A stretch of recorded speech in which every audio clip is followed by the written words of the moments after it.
नमस्कार, आप देख रहे हैं जवाब तो देना पड़ेगा और आपके साथ में Vijendra Solanki. Coaching city suicide city में तब्दील हो रही है। हर कोई बच्चों की सुसाइड को लेकर गंभीर है। आज भी तनवीर ने सुसाइड की और मुख्यमंत्री शुरुआत से ही इन घटनाओं को लेकर गंभीर है और गंभीरता वो दिखा रहे हैं और कमेटी उन्होंने बनाई थी, अब उस कमेटी ने अपनी रिपोर्ट सौंप दी है। इस रिपोर्ट में कोचिंग संस्थानों के लिए 5 नियम बनाए गए हैं।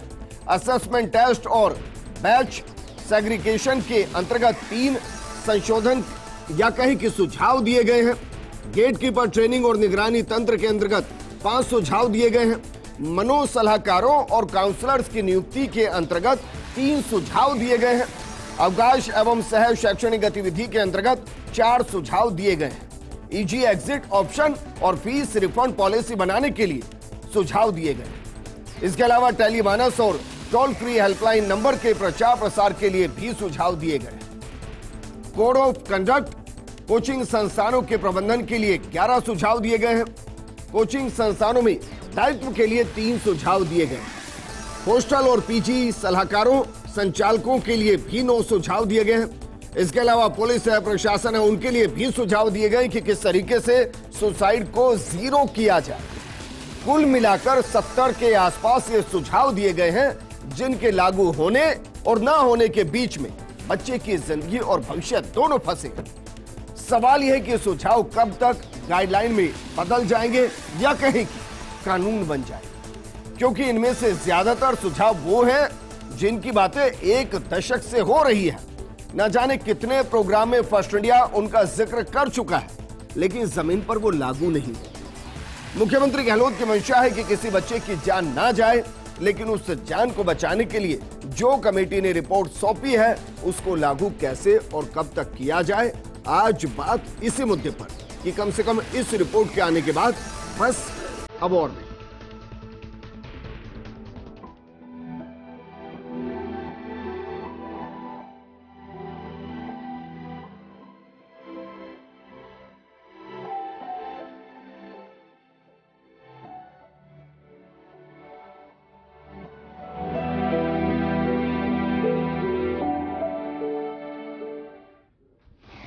उस दर्द का अंदाजा लगाया नहीं जा सकता जब एक परिवार से एक जवान बच्चा, जवान भी ना कहीं नाबालिग कहें, क्योंकि ज्यादातर 20, 21, 18, 17 साल के बच्चे होते हैं, जब वो कंधे पर अर्थी के तौर पर चलते हैं ना, तो जो बोझ पिता के या भाई के कंधे पर होता है और आजीवन का जो दर्द उस घर में होता है, उसकी भरपाई कभी नहीं हो सकती। इसलिए हम कह रहे हैं कि बस और नहीं।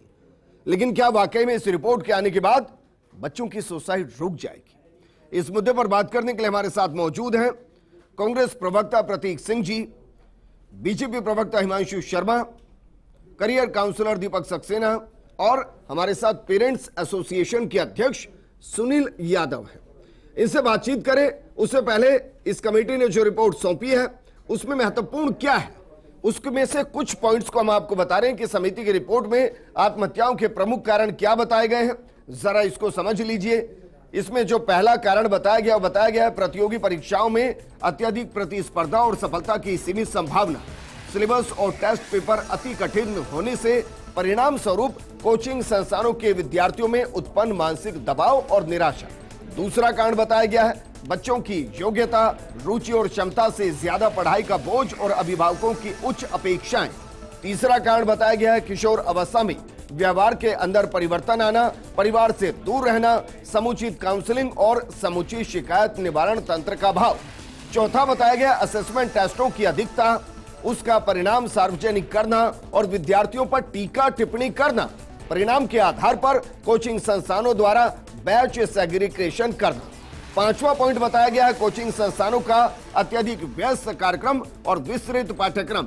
छठा कारण बताया गया समुचित अवकाशों का अभाव, मोनोटोनस माहौल और सह शैक्षणिक गतिविधियों का अभाव। लेकिन सवाल यह भी है कि कोचिंग संस्थानों के लिए क्या वाकई में इस रिपोर्ट में कोई दिशा निर्देश हैं? तो जरा इसको भी एक बार देख लीजिए। इसमें कहा गया है कोचिंग संस्थानों में विद्यार्थियों के प्रवेश से जुड़े निर्देश हैं। असेसमेंट टेस्ट और बैच सेग्रीगेशन, गेटकीपर ट्रेनिंग और निगरानी तंत्र को मजबूत किया जाएगा। मनोसलाहकारों और काउंसलर की नियुक्ति की जाएगी। अवकाश और सह शैक्षणिक गतिविधियों को बढ़ाया जाएगा। इजी एग्जिट ऑप्शन और फीस रिफंड पॉलिसी को लागू किया जाए, टेली मानस और अन्य टोल फ्री हेल्पलाइन नंबर्स का प्रचार प्रसार किया जाए, कोड ऑफ कंडक्ट, कोचिंग संस्थानों के प्रबंधन, शिक्षकों और अन्य स्टाफ को स्टूडेंट से अच्छा व्यवहार आचरण करने के लिए भी इसमें सुझाव दिया गया है। लेकिन सुझाव होना और उस सुझाव के बाद उसका लागू होना, इन दो चीजों में दिन रात का अंतर है। मेरे सहयोगी प्रतीक जुड़े हैं। प्रतीक, जरा बताइए, मैंने सहयोगी इसलिए कहा आपको क्योंकि इसमें सब एक है, सबको बच्चों की जिंदगी बचाना है। तो मुझे यह बताइए कि जो ये सुझाव दिए गए हैं, इन सुझावों को जमीन पर लागू कब से किया जाएगा? क्योंकि 1 दशक से ऊपर की मेरी पत्रकारिता राजस्थान में हो गई है और ये जितने सुझाव इन पर हम ना जाने कितनी बार बात कर चुके हैं, संस्थानों में लागू नहीं होते। सही बात है, काफी समय से ये मुद्दा उठ रहा था कि जो कोटा में जो कोचिंग करने के लिए जो विद्यार्थी आते हैं उनमें सुसाइड का रेशो थोड़ा लगातार बढ़ रहा है और राजस्थान की सरकार ने इसमें सक्रियता दिखाते हुए पहले कमेटी बनाई। कमेटी की अब रिपोर्ट आई है और उस कमेटी की रिपोर्ट के अंदर ही लिखा हुआ है कि अविलंब कलेक्टर को दिशा निर्देश जारी करने हैं, 15 दिन के अंदर अंदर ये सारी चीजें लागू हो जानी चाहिए। उसके बाद में ये भी बताया गया है कि कोचिंग संस्थान को भी अविलंब करते हुए ये अपने टीचर्स को, पेरेंट्स को नोटिस बोर्ड पे, ये सब जगह ये लगाना है और हर महीने की जो रिपोर्ट है, जो जितने भी उनको गाइडलाइंस दिए गए हैं, उसके ऊपर जो मासिक प्रोग्रेस है उसकी रिपोर्ट जो है वो जिला स्तरीय कमेटी को हर महीने की 5 तारीख को उनको देनी है। तो मुझे लगता है ये जितनी भी गाइडलाइंस है अविलंब कल परसों से कलेक्टर आदेश जारी कर देंगे और उसके बाद में अविलंब ये चीजें लागू होने लग जाएगी और मुझे लगता है कि काफी हद तक हम जो ये सुसाइड रेशो है इसको रोकने में कामयाब होंगे। अच्छा, मुझे 1 से 1.5 घंटा लगा इस पूरी रिपोर्ट को पढ़ने में, लेकिन मैं कहीं ये नहीं पढ़ पाया कि अगर इसको लागू नहीं किया गया तो किन धाराओं में मामला दर्ज होगा, किन धाराओं में उनको जेल के अंदर किया जाएगा, क्या पेनल्टी उन पर ठोकी जाएगी, क्या उस इंस्टीट्यूशन पर कार्रवाई की जाएगी, क्या उन हॉस्टल्स पर कार्रवाई की जाएगी। अगर आपको मिला हो तो जरूर बताएं। देखिए, ये एक कमेटी बनाई थी, कमेटी की रिपोर्ट है। इस रिपोर्ट के बाद में कलेक्टर गाइडलाइंस जारी करेंगे। उस गाइडलाइंस के अंदर होगा कि अगर आप ये नहीं मानेंगे तो इन धाराओं में आपके ऊपर कार्रवाई होगी, ये आपके ऊपर आर्थिक रूप से कुछ बैन लगेगा या कुछ और लगेगा या जेल होगी। वो कलेक्टर जब जिला वो दिशा निर्देश जारी करेंगे तब ये बात आएगी। ये तो एक कमेटी की रिपोर्ट है कि हमको ये चीजें लागू करनी चाहिए। मानकर चले ना, अगले 1 महीने के अंदर कम से कम सारी तस्वीर क्लियर होगी। अगले हफ्ते भर में, एक हफ्ते में, 1 महीना नहीं विजेंद्र जी, 1 हफ्ते के अंदर आपको ये धरातल पर चीजें नजर आने लग जाएंगी। अच्छा, 1 हफ्ता आप इसलिए कह रहे हैं क्योंकि 1 महीना तो अभी आचार संहिता लगने में ही नहीं है, वही उससे पहले लग जाएगा। अब आज ये इतना संवेदनशील मुद्दा है तो आचार संहिता पे बात करना तो बेमानी है, लेकिन हम जल्दी से जल्दी लागू करेंगे ये तो इस पर तो मुझे नहीं लगता कि कोई राजनीति करने का इश्यू होगा, लेकिन फिर भी जरा बताइए कि क्या इस रिपोर्ट के आने के बाद आपको लगता है कि जमीन पर इसका एग्जीक्यूशन उतनी तेजी से हो पाएगा कि अगली डिबेट हम करें और कहें कि वाह मजा। यह बहुत ही गंभीर मामला है और संवेदनशील मामला है। मुझे लगता है इस मुद्दे पर राजनीति नहीं होनी चाहिए और इस पर किसी भी प्रकार का वक्तव्य देते हुए प्रत्येक राजनीतिक पार्टी के व्यक्ति को बहुत ही जिम्मेदारी पूर्ण तरीके से अपना वक्तव्य देना चाहिए, अपना स्टेटमेंट जनता के सामने रखना चाहिए। परंतु मुझे बड़ा शर्म आती है और बड़ा खेद होता है यह कहते हुए कि जब कोटा के अंदर सुसाइड केसेस की घटनाएं सामने आई तो राजस्थान के मुख्यमंत्री श्री अशोक गहलोत के सामने उनके कैबिनेट मंत्री सुसाइड की घटना को प्रेम प्रसंग का मामला बताकर अपने कंधे उचका देते हैं। दूसरी बात, ये जो आज दिशा निर्देश आए हैं, यह कहना बिल्कुल गलत होगा कि कोई कमेटी की रिपोर्ट आई है 1 महीने बाद या 1 हफ्ते बाद इसके ये लागू हो जाएंगी। मैं बहुत स्पष्ट शब्दों में पढ़ता हूं, ये 27/9/2023 को जारी हुई है। प्रदेश में संचालित कोचिंग संस्थानों में अध्ययनरत विद्यार्थियों में तनाव कम करने और उनका मानसिक स्वास्थ्य बेहतर करने हेतु दिशा निर्देश 2023, ये दिशा निर्देश दिए हैं, ये इंस्ट्रक्शन दिए हैं गवर्नमेंट ने।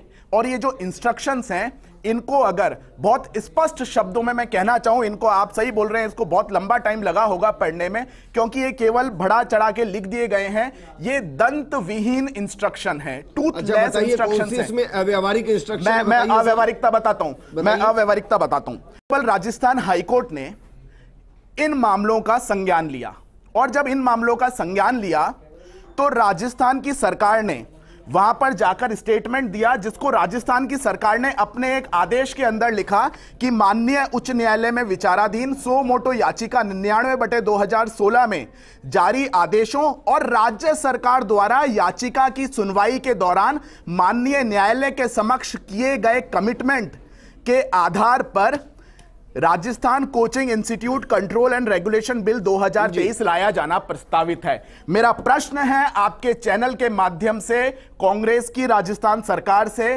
कि इस प्रकार का ऑर्डर पास होने के बाद भी Rajasthan coaching institute control and regulation bill 2023 जिसका ड्राफ्ट तैयार किया गया, वो ड्राफ्ट आज तक अस्तित्व में क्यों नहीं आया, उसको विधानसभा में प्रस्तुत क्यों नहीं किया गया? देखिए, अभी इन्होंने जिस केस का उल्लेख किया है वो 2016 का है और 2016 से लेकर के 2018 दिसंबर तक इनकी सरकार थी, ये कुछ कर ही नहीं पाए। और 16 में 18 सुसाइड हुई है, 17 में 14 सुसाइड हुई है। हिमांशु में बता रहा हूं, यही मैं कह रहा हूं, यही मैं कह रहा हूं। इन्होंने स्टेटमेंट दिया है माननीय न्यायालय के सामने। अब ये देखिए, अब बीच में लगे नहीं, वो बता भी तो रहे ना भाई कि 2016 का केस है। 2016 है ये, अभी इन्होंने खुद नहीं कोर्ट किया है, मैंने नहीं कोर्ट किया, ये इन्होंने खुद नहीं कोर्ट किया है कि 2016 का वो निर्देश था। 3 साल तक ये सरकार सोती रही। हमने गाइडलाइंस पहले भी लेकर आए, निर्देशित किया, हमने संडे की छुट्टी को डिक्लेयर किया और उसके बाद में कह रहे हैं कि इसमें कुछ लिखा नहीं है। तो मैं बता दूं, दया के अंदर लिखा हुआ है उपयुक्त दिशा निर्देश एवं पूर्व में जारी दिशा निर्देशों की प्रभावी एवं समयबद्ध क्रियान्वित हेतु निम्न कार्रवाई की जाए, जिसके अंदर लिखा हुआ है कि कलेक्टर आदेश जारी करेंगे, जिसके अंदर लिखा हुआ है कि रिपोर्ट है ना मंथ में आपको 5 तारीख को देना है, सब कुछ लिखा हुआ है इसके अंदर। अब आप देखिए, आप बोलने में आप कुछ ही बोल रहे, पढ़ के आए, पूरा पढ़िए इसको पहले। क्या होता है, राजनीति अपनी जगह होते है, लेकिन जिसके घर का चिराग बुझता है ना, वो दर्द बहुत अलग होता है।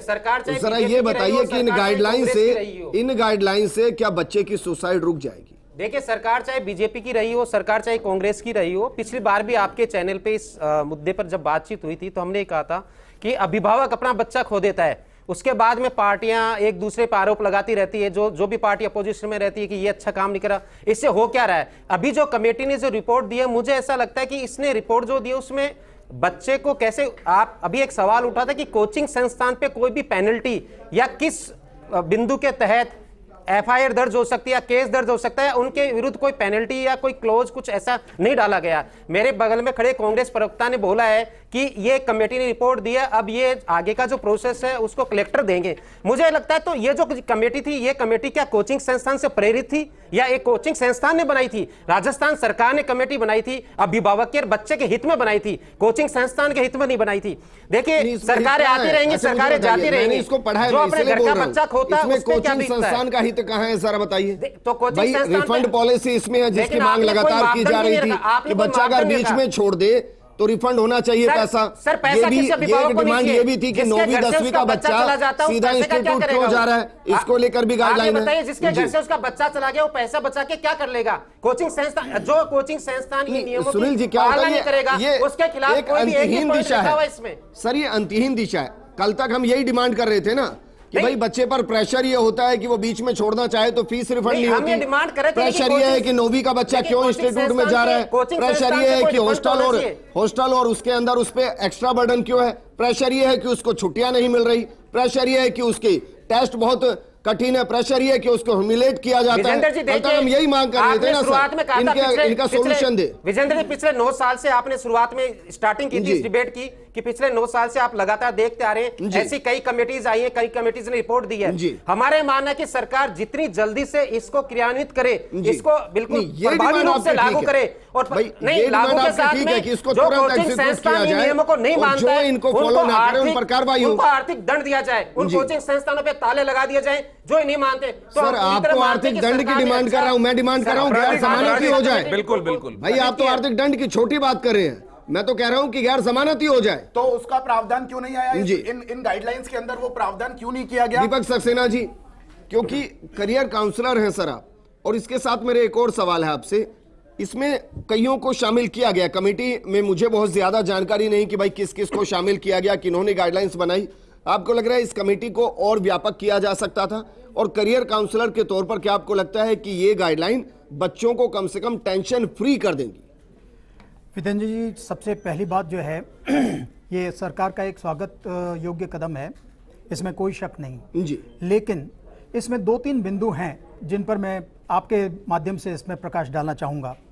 जो फर्स्ट बिंदु जो है जिसमें कहा गया है कि 9th क्लास के बच्चों को ये प्रोत्साहन नहीं करें, प्रोत्साहन नहीं दें कि वो उसमें प्रवेश लें, जबकि होना ये चाहिए था कि इसमें 9th क्लास से नीचे वाले बच्चों को प्रवेश ही नहीं दिया जाए, इस तरह का नियम आना चाहिए, नंबर 1। सेकेंडली, इसमें सेकंड पॉइंट जो दिया रखा है 1.2 लेकिन सर जितनी भी परीक्षाएं अगर मैं गलत नहीं जी, वो तो 12वीं के बाद की परीक्षाएं ना सर? नहीं, 12वीं के बाद की परीक्षाएं हैं, लेकिन कोचिंग इंस्टीट्यूट्स का अगर बस चले तो वो बच्चे को पैदा होते ही वहां पे ले जाए, इसलिए ये नहीं तो गाइडलाइन में क्या होना चाहिए था कि 12वीं पास के बच्चों को ही आप इंस्टीट्यूट में जी नहीं, ऐसा कुछ नहीं है। 10th क्लास एंड ऑनवर्ड्स जो है वो बच्चे अगर जाते हैं तो कोई दिक्कत नहीं होती, क्योंकि 10th क्लास वो रेगुलर पढ़ाई कैसे करेंगे स्कूल से, क्योंकि ये मुद्दा उठा था सर, मैं वही कि भाई 11वीं 12वीं में वो स्कूल के अंदर भी रेगुलर है। जी हाँ, मैं उसी पे इंस्टीट्यूट में भी रेगुलर है, मैं उसी पे आ रहा हूं। मैं तो इसमें एक पॉइंट तो ये हुआ कि 9th क्लास के बच्चों को नीचे वाले बच्चों को एडमिशन ही नहीं मिलना चाहिए, ठीक है। सेकंड पॉइंट जो इन्होंने कहा है कि एडमिशन के बाद उनकी काउंसलिंग होनी चाहिए, जो कि बिल्कुल गलत है। एडमिशन के पहले काउंसलिंग होनी चाहिए। कोई भी इंस्टीट्यूट हो, चाहे कोचिंग इंस्टीट्यूट हो या कोई स्कूल हो, कॉलेज हो, किसी भी तरह का हो, वो अपने बच्चों को एडमिशन के बाद किसी भी तरह का हतोत्साहन नहीं करेगा। वो ये कदापि नहीं चाहेगा कि उसमें एडमिशन लिया हुआ बच्चा जो है वो वापस एक चला लाइन जाए। में खत्म करते हैं, आप ये कह रहे हैं कि पहले काउंसलिंग हो उसके बाद एडमिशन। जी हाँ, ठीक है। थर्ड पॉइंट जो है वो डमी स्कूल्स के बारे में इसमें कहीं भी कुछ नहीं कहा गया है कि डमी स्कूल्स जो आजकल चल रहे हैं, जैसे कि अभी आपने भी कहा कि वहां पर जो स्कूल में बच्चा जो है वो वहां भी जाता है और कोचिंग इंस्टीट्यूट में भी जाता है। इस तरह से दोनों का भार उस पर पड़ता है। इसको सॉल्व करने के लिए कोचिंग इंस्टीट्यूट्स ने डमी इंस्टीट्यूट्स कर दिए, लेकिन उसके बावजूद आप सोच करके देखिए कि बच्चे का जो ओवरऑल प्रोग्रेस जो है, ओवरऑल डेवलपमेंट जो है, पर्सनालिटी डेवलपमेंट, वो कोचिंग इंस्टीट्यूट से नहीं हो सकता। वो केवल रेगुलर स्कूल्स जो है उसमें पढ़ करके ही हो सकता है। इसको कहीं भी इसमें नहीं लिया गया। और एक आपने जो कहा भाई, इसमें अगर मैं गलत नहीं तो मुझे सही कीजिएगा कि इसमें जो है साइकियाट्रिक्स को रखा गया है, मनोचिकित्सक को इस कमेटी में रखा गया था। मैं वही कहने जा रहा हूं, काउंसलर की जरूरत है जिसको परामर्शदाता कहते हैं। एग्जैक्टली, क्योंकि साइकेट्रिस्ट जो हैं वो मनोचिकित्सक हैं। अगर कोई दिमाग में कहीं कोई बीमारी होती है तो उसको वो सॉल्व करने के लिए सक्षम है, पूरी तरह सक्षम है। लेकिन ये यहाँ पे दिमागी बीमारी नहीं है, इसको बीमारी बताया जा रहा है। इसमें एक्चुअली ये साइकोलॉजिस्ट्स की और जो काउंसलर्स हैं उनकी यहाँ पर ज़्यादा ज़रूरत है।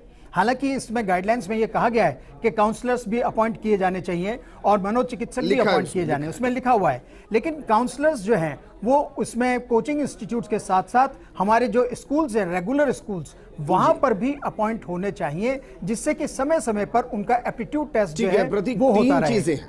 पहला, भाई जो गाइडलाइन को फॉलो नहीं करेगा उस पर कार्रवाइयां क्या होंगी। दूसरा, जिसका जिक्र किया गया दीपक सक्सेना जी की तरफ से, कि डमी स्कूल जो है जहां बच्चे रेगुलर पढ़ रहे हैं 11वीं 12वीं और वही बच्चे रेगुलर कोचिंग इंस्टीट्यूट में भी है, डबल प्रेशर है उनके ऊपर, उसका सॉल्यूशन क्या है। और तीसरा जो उन्होंने पॉइंट उठाया क्या था दीपक जी? जी, जो आफ्टर एडमिशन जो है काउंसलिंग जो करवाई जाती है, काउंसलर जो है वो एडमिशन से पहले हो, ऐसा ना हो कि बच्चा फंस जाए कि वो पहले फीस दे दे उसके बाद बच्चे की काउंसलिंग हो। इसमें गुंजाइश है संशोधन की, इनको भी ऐड किया जाए। सिलसिलेवार आपके सवालों का जवाब देता हूं। पहली चीज तो ये गाइडलाइंस हैं कि आपको क्या फॉलो करने और एक कमेटी के द्वारा बनाई हुई है। ठीक है। जब भी कोई गाइडलाइन आती है, कोई कमेटी बनाती है, उसके अंदर कानूनी प्रावधानों का जिक्र नहीं होता, कभी नहीं होता। चाहे केंद्र की कमेटी देख लीजिए, चाहे राज्य सरकार की, तो कलेक्टर जो गाइडलाइन निकालेंगे उसके अंदर वो होगा। और आर्थिक और आपराधिक दोनों होना चाहिए। मेरा मानना तो ये है कि उसको जेल भी जाना चाहिए अगर वो पालना नहीं करेंगे। सुसाइड कर रहा है तो कोई तो उकसा रहा है। और इसके अंदर लिखा हुआ भी है, इस प्रावधान है, माह में एक बार जिला कलेक्टर और पुलिस अधीक्षक स्वयं कोचिंग संस्थान जाकर के सुनिश्चित करेंगे कि गाइडलाइन का पालन किया जा रहा है या नहीं किया जा रहा है। सेकंड, आपका डमी स्कूल के लिए जो बातचीत थी, तो इस गाइडलाइन को जब 100% फॉलो कर लिया जाएगा तो डमी संस्थान के लिए या डमी स्कूल के लिए कोई जगह बचेगी ही नहीं, वो स्वयं ही समाप्त हो जाएंगे। और तीसरी बात जो आप काउंसलिंग की कर रहे हैं,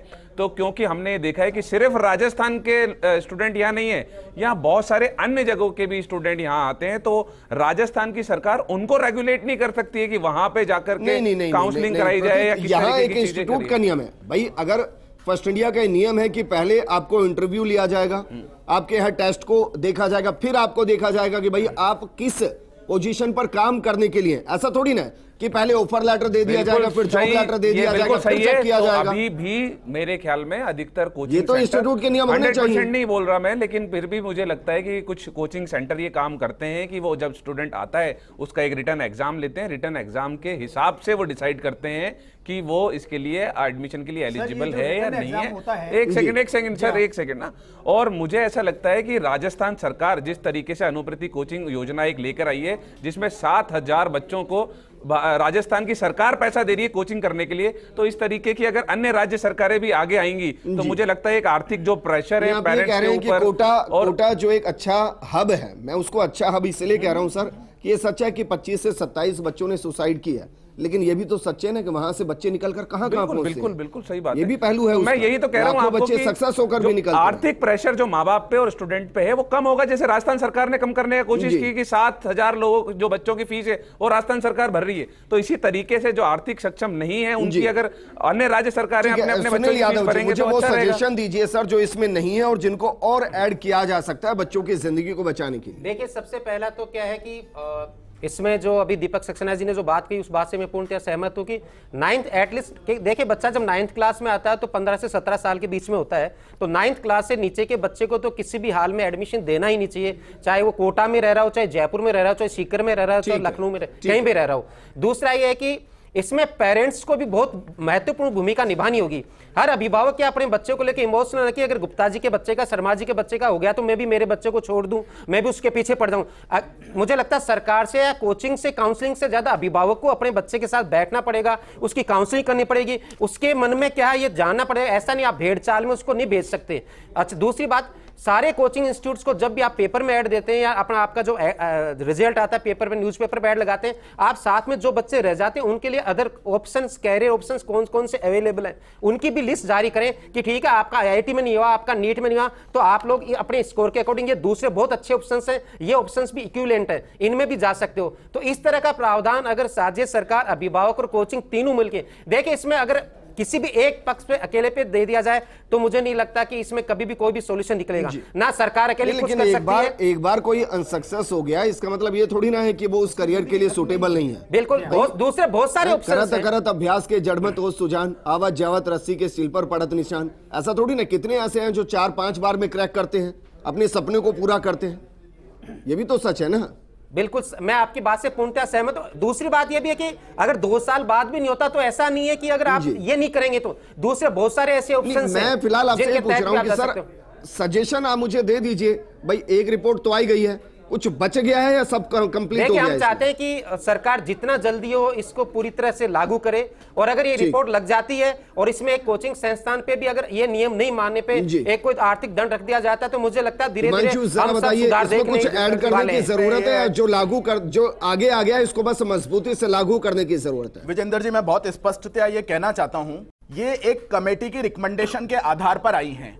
अगर हम ये सोचते हैं या कांग्रेस पार्टी को लगता है कि इसके बाद में और कोई गाइडलाइंस आने वाली हैं तो वो गलत है। इस गाइडलाइंस को अगर साफ साफ पढ़ेंगे तो इस गाइडलाइंस में लिखा हुआ है, यह राज्य सरकार के सक्षम स्तर से अनुमोदित है। भवानी सिंह देथा, प्रमुख शासन सचिव उच्च शिक्षा। तो ये गाइडलाइंस जो है ये सरकार के द्वारा जारी की गई गाइडलाइंस है। अब इसमें जो सबसे बड़ी दिक्कत है, जो प्रश्न मैंने पहले उठाया था कि Rajasthan coaching institute control and regulation bill 2023 को विधानसभा में क्यों नहीं लेकर गए?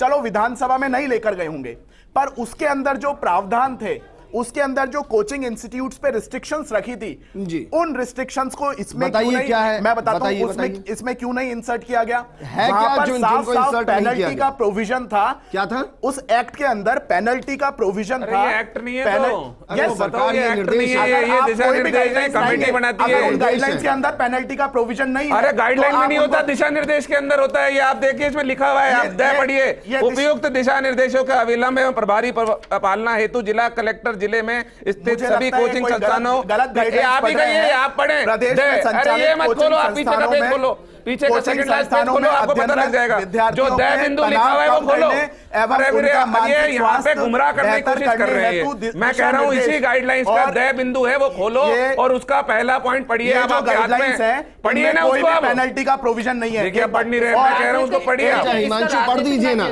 हिमांशु भाई ऐसा तो नहीं है कि आपके पास गाइडलाइन अलग होगी तो भाषा पॉइंट अलग पढ़ होगी, लीजिए। दोनों के पास एक ही गाइडलाइन है ना, पहला पॉइंट पढ़ वही लीजिए। गाइडलाइन मेरे पास भी है, पढ़ दीजिए, क्या हो गया?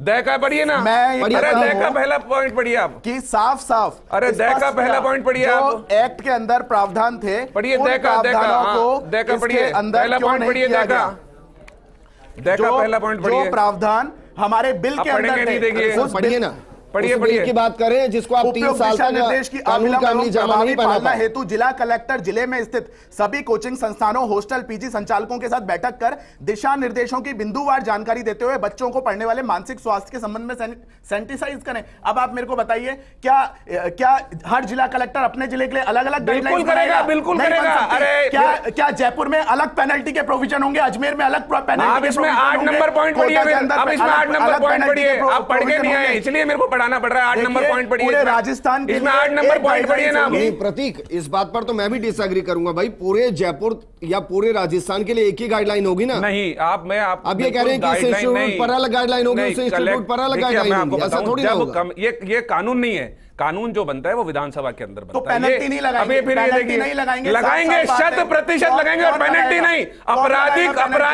आपराधिक जांच भी करेंगे, ये नहीं कह रहे। लेकिन जब उस एक्ट को, जो गाइडलाइन के को एक्ट के साथ कंबाइन किया जाता है, तो उसके दिशा निर्देश कलेक्टर ही जारी करता है। यही 75 साल की परिपाटी है, एक्ट विधानसभा में बनता है। आप इनको बताइए और पढ़ के आए कीजिए। Deepak Saxena ji, final comment sir आपका, क्योंकि मेरे लिए बच्चों की जिंदगी बहुत महत्वपूर्ण है जी। कोई भी बच्चा सिर्फ इस वजह से जिंदगी ना खो दे कि वो निराश हो गया या उसको डिप्रेशन में ला दिया गया है जी, उसके टीचर्स की तरफ से ला दिया गया है, क्योंकि उसके साथ इस तरीके से बिहेव करते हैं, तू नहीं कर पाएगा, बिल्कुल सही उसको देखिए जरा। तो जो इस मानसिक स्थिति के शिक्षक हैं या जो इंस्टीट्यूट हैं जो बच्चों को डिमोरलाइज करते हैं, उन पर कार्रवाई तो होनी चाहिए। बिल्कुल होनी चाहिए। हालांकि इसमें ये पॉइंट भी दे रखा है कि ऐसे शिक्षक नहीं लिए जाएं जो कि विद्यार्थियों को हतोत्साहित करें, लेकिन उसके साथ साथ अभी जो बात हो रही थी कि इसका टेस्ट लिया जाता है, वो टेस्ट लिया जाता है फिजिक्स, केमिस्ट्री, बायोलॉजी का या फिजिक्स, केमिस्ट्री, मैथमेटिक्स का। वो एप्टीट्यूड टेस्ट नहीं है, वो एप्टीट्यूड टेस्ट नहीं है। एप्टीट्यूड टेस्ट अलग होता है। जैसे एनसीईआरटी का जो एप्टीट्यूड टेस्ट है तमन्ना, जिसको कि सीबीएसई ने ले रखा है, और वो अपने हर बच्चे का, हर स्टूडेंट के साथ वो तमन्ना का टेस्ट होता है, और उससे उसका बच्चे का एप्टीट्यूड पता चलता है, और फिर उसके बाद उसको ये बताया जाता है कि तुम्हें मैथ्स लेनी है, बायोलॉजी लेनी है, कॉमर्स में जाना है, ह्यूमैनिटीज में जाना है। इस तरह से उसको गाइड किया जाता है। वो चीज जो है उसके लिए मैं वापस कहना चाहूंगा। मुझे क्लोज करना है, एक लाइन में खत्म कीजिए। देखिए, मैं ये कह रहा हूं, जो बोल रहे हैं ना आप टेस्ट, वो टेस्ट बिल्कुल लिया जाना चाहिए। केंद्र सरकार उसके लिए एक निकाल दे कि उसके जो टेस्ट के स्कोर है वो अटैच होंगे, तो सारे इंस्टीट्यूट लेना शुरू कर दें। शुक्रिया हमारे साथ जुड़ने के लिए। हिमांशु आपका भी शुक्रिया, दीपक सक्सेना जी और सुनील जी आपका भी शुक्रिया। एक गाइडलाइन आई है, इसको सबको लागू करना चाहिए, फॉलो करना चाहिए। और मेरी अभिभावकों से अपील है, आपके बच्चे की जिंदगी से महत्वपूर्ण कुछ नहीं है, कोई करियर नहीं है, कोई ऐसा टेस्ट नहीं है जिसमें बच्चा फेल हो जाए और आप उसको इतना हैरेस कर दें या इतना उसको महसूस करा दें कि वो जिंदगी छोड़ दे। सबसे पहली जिम्मेदारी अभिभावकों की है कि बच्चों के साथ जुड़िए और कहिए कोई बात नहीं, आप फेल हो गए, आपकी किस्मत में कुछ अच्छा लिखा होगा, क्योंकि जिंदगी बचेगी तो ही करियर बचेगा। नमस्कार।